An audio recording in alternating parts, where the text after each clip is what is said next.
Tom Sawyer's Gang. We went tiptoeing along a path amongst the trees, back towards the end of the widow's garden, stooping down so as the branches wouldn't scrape our heads. When we were passing by the kitchen, I fell over a root and made a noise. We crouched down and laid still.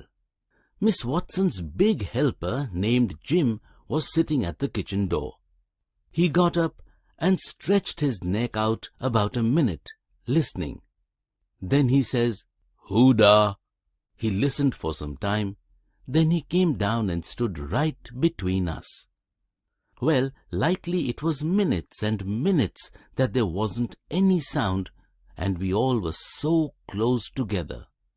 There was a place on my ankle that got to itching, and then my ear began to itch, and next my back. It seemed like I'd die if I couldn't scratch.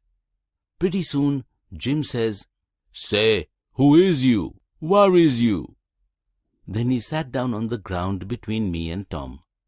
He leaned his back up against a tree and stretched his legs out till one of them almost touched one of mine.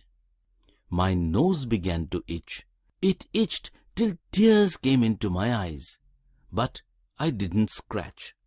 Then it began to itch on the inside.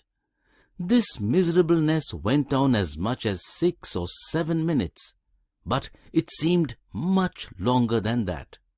I reckoned I couldn't stand it more than a minute longer, but I set my teeth hard and got ready to cry.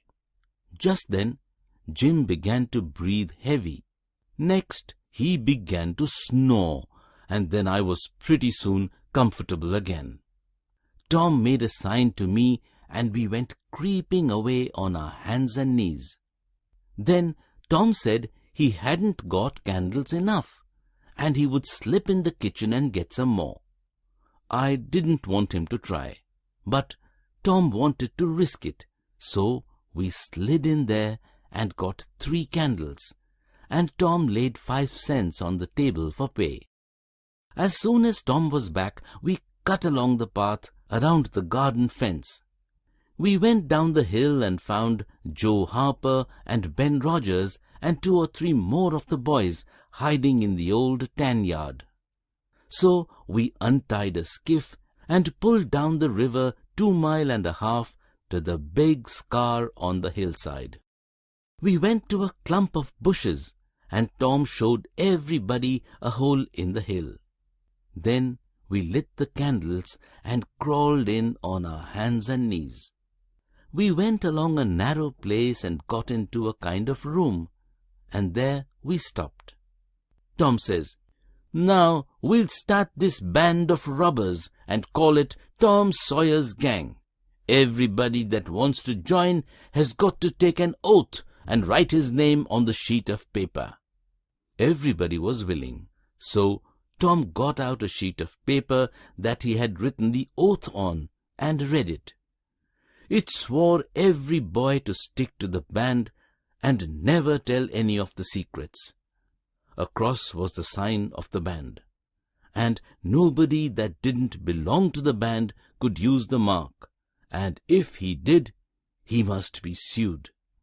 And if anybody that belonged to the band told the secrets, his name would be blotted off the list and never be mentioned again by the gang and be forgotten forever. Everybody said it was a really beautiful oath and asked Tom if he got it out of his own head.